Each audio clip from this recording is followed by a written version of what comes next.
Hi guys, Artiar here. So for this video, we're going through how should you build your Meta.Eira. So finally I have the time to actually make an infographic guide out. And then this video here, I'll be going through the simplified skill kit. I'll roughly go through her skill kit. I'll be going through the equipment skill set, the stats to focus, and also the resonance recommendation. Then at the end of the video, I'll be also including my own Meta.Eira build for reference purpose. Alright, so let's take a look here. Meta.Eira is a fighter type Esper with flow element with a universal attack leader buff 40%. Alright, S1 deals AoE damage. It will reduce the target's AP, and different kind of position have a different kind of effect. So if you put her at Prima, every 5 stack, then she will every 5 stack of cadence will do 1 extra hit. But if you put her as Secondo, now Meta.Eira S1 will also make AP push for herself, and every 5 stack of cadence will also increase another 5% more AP to AP push herself. So if you put her at Prima, she will be a DPS because extra hit, but if you put her as Secondo, she will AP push herself to make her skill rotation faster. Then Harmonic Shift, her S2 is actually a passive. While she is at the leftmost position, which is the captain leader slot, she will get a Prima buff. Otherwise, she will get Secondo effect. So if you put her at 2nd slot or 5th slot or 4th slot or in the middle, as long as she is not at the leftmost position, she will get Secondo effect. Then every time her ally casts S1, then she will get 1 stack of cadence. This is the only method for her to get the cadence stack. And then her S3 cooldown will reduce by 1 turn. So that's why Meta.Eira is so strong, because she can actually spam her S3 as long as your ally is spamming S1. Then your S3 it can be only cast where she is on Secondo effect. So if she's at Prima, she's not able to cast S3. Alright, but if you put her as Secondo, then she can cast S3. The S3 is AoE damage. If you have a max stack of cadence stack, then in PvP you ignore the enemy defense, but in PvE all ally will assist with S1. So it depends on what content you are playing on her. They have different kind of build. That's why Meta.Eira is a very universal Esper, but it also depending what position you are putting her at and what kind of role you want her to be and what kind of content she's in. Alright, so if you don't have a cadence max stack, no matter what kind of content, it will be an ally or ally AP push by 30%. So if you put her at Prima, because you can only cast S3 on Secondo, right? So if you put her at Prima, then she will activate a passive, which is if she's on Prima, her attack deals extra true damage. So if you put her at Prima, basically you're running her in a DPS position, because your S1 can do multi-hit, and then your S3 here will give you additional extra true damage, so you can spam your S1 to do a lot more multi-hit and a lot true damage. But if you put her as Secondo, she'll be a pure supporter. Or if in PvP, she will be a nuclear blow that can actually ignore enemy defense. So let's say you put her in PvE, she will be a very strong assist bot to make your ally assist through the S3 here. If you put her at PvP, then her S3 here can actually nuke the enemy, because her damage here can ignore the enemy defense. So Prima effect will also give you additional bonus, which is your S1 ability damage increased by 30%. But if you put her as Secondo, then Meta.Eira's ally ability damage plus 30%. So that's one of the reasons why Prima is a DPS slot, because if you put her Prima, her S1 damage further increased by 30%, while if you put her at Secondo effect, all your ally ability damage plus 30%. Then the cadence buff here is just a stack counter for you to keep track how many cadence stack you have currently. Then Brightment Wash is the normal Eira, which is the epic Eira's effect. But this one here is only able to trigger at R6, so it doesn't really matter for most of the cases. But I'm just putting here because at the bottom part, the Reso part here, I'll be going through. Alright, so this is how her skill kit basically is going to go. Then the equipment suggestion. This is not all the equipment suggestion. Basically, she can actually mix and match to play around with a lot kind of different equipment. But everything I'm going to show here is just based on what I think, or what is the majority people is going to use. So 4P set here, Thunder set, is purely a DPS mode when you're using her as in the PvP content. But this assuming you have the R2, and then assuming that you are high enough damage to actually one-shot the enemy.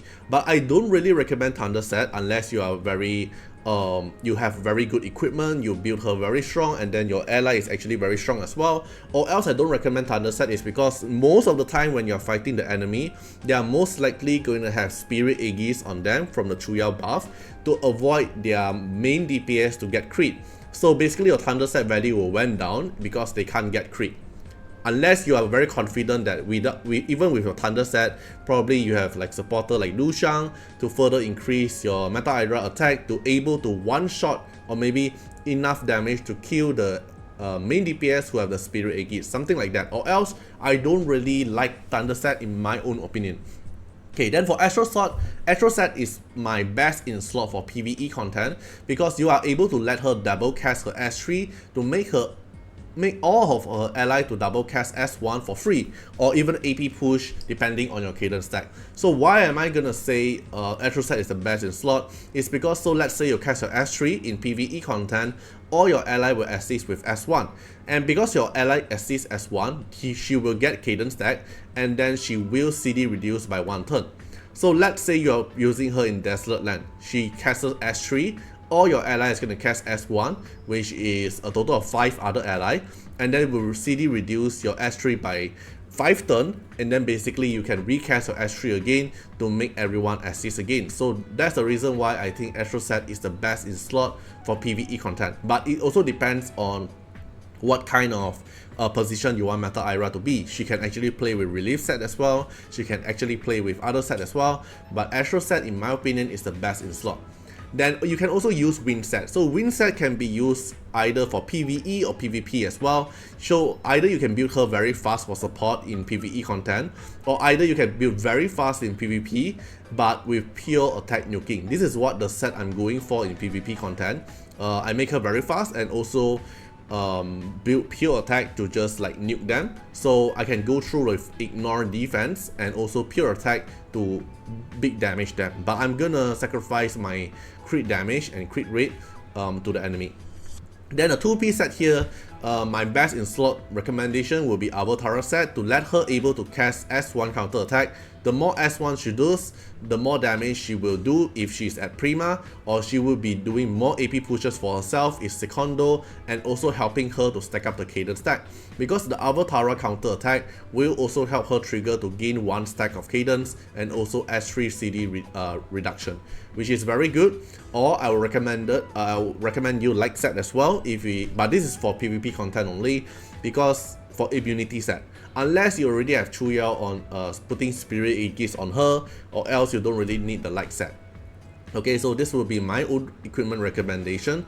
Then the stats to focus here. In PvE, speed have the highest priority than the other attribute, in my opinion. Alright, you just want her to be fast, you want her to cast S3 as soon as possible, you want her to cast S1 to keep AP pushing herself, to let her spam the S3. So this is my own recommendation for PvE.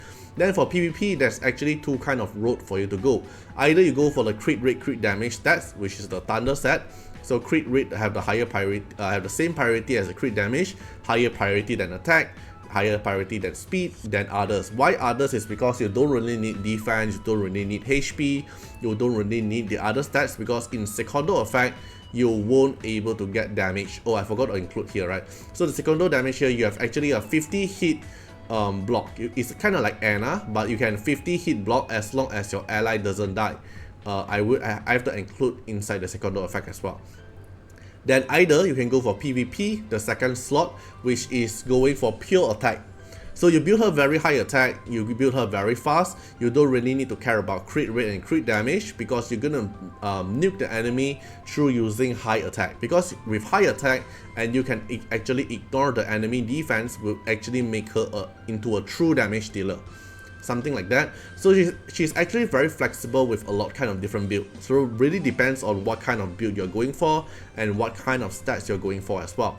Then for resonance, this is the Reso effect. R2, any unit S1 will give her cadence stack now, including the enemy. R4, Prima now does extra 1 more time of S1, but Secondo give all your ally have a 50% chance to cast another S1 again.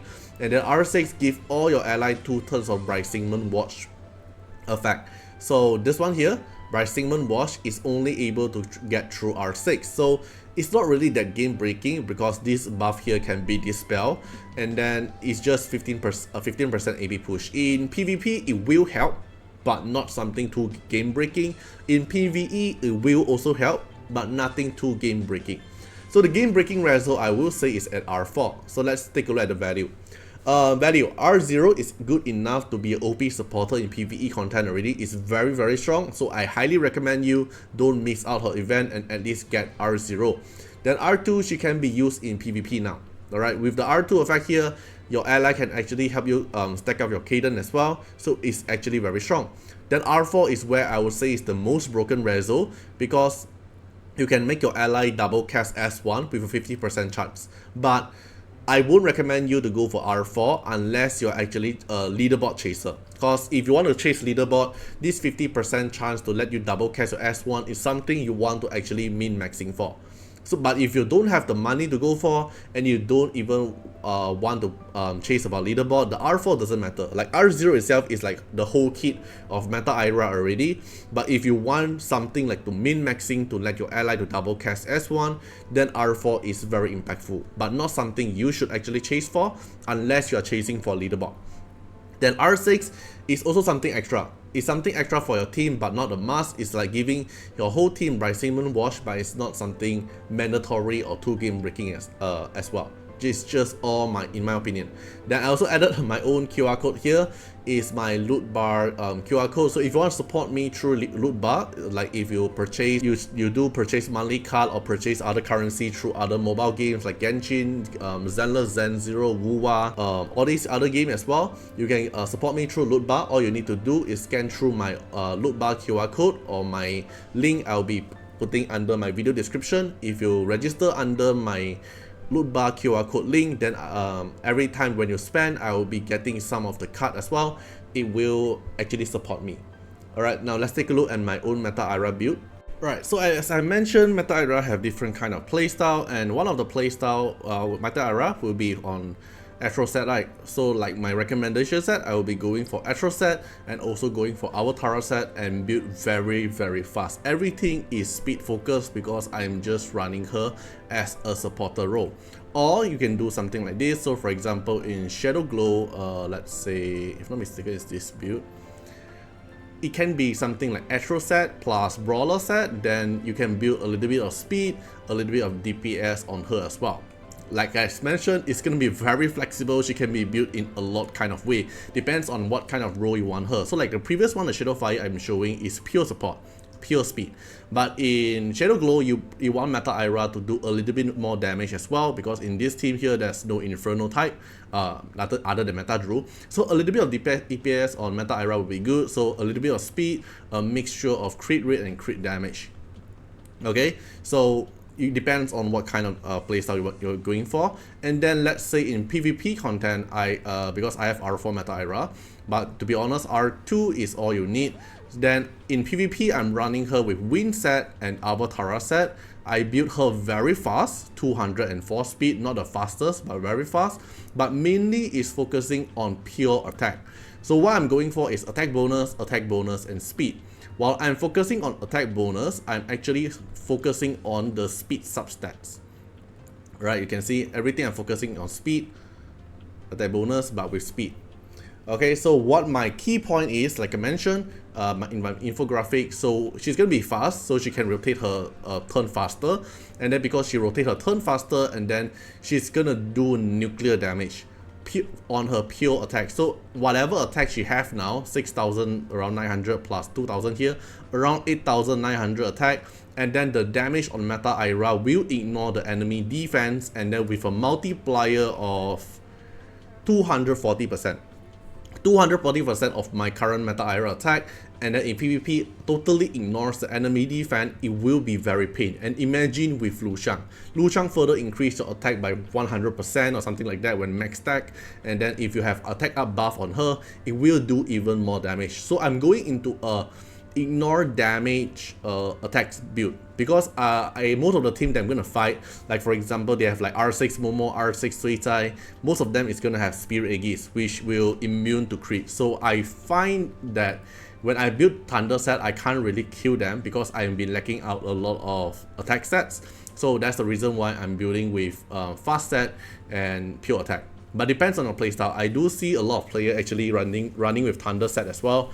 Their damage is still enough. But for my playstyle, I'm going her with pure attack just to let her nuke down the damage. Alright, so basically that's it for this video. Hope you guys enjoyed the video, and the how to build Sig will be the upcoming video as well. I'll be making the infographic and also the video, and so stay tuned. Hope you guys enjoy the video and see you guys in the next one.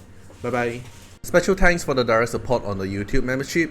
So for the benefactor of Artiar, which is JenMP, SPVCEJVMQ, Trendcan, thank you so much for your support. And also special thanks for the supporter or patron of Artiar, which is Louis Schneider, Agni, Wang Tamer, Ziggy, Kamaruki, Sunwalks, Rimu, Choni, Antonio Winterspoon, Cregren, Calamity, Rokos Tendions, Jordan Alons. Special thanks for your support.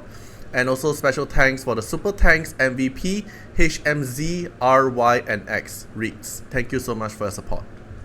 Special thanks for the direct support on the live stream super chat for the latest tag. Thank you so much for Code Wardeners, Calamity, Agni, Love Fatima, Fatima Little Underwear, Bloods, Riku Fred, Choni. Thank you so much for your support.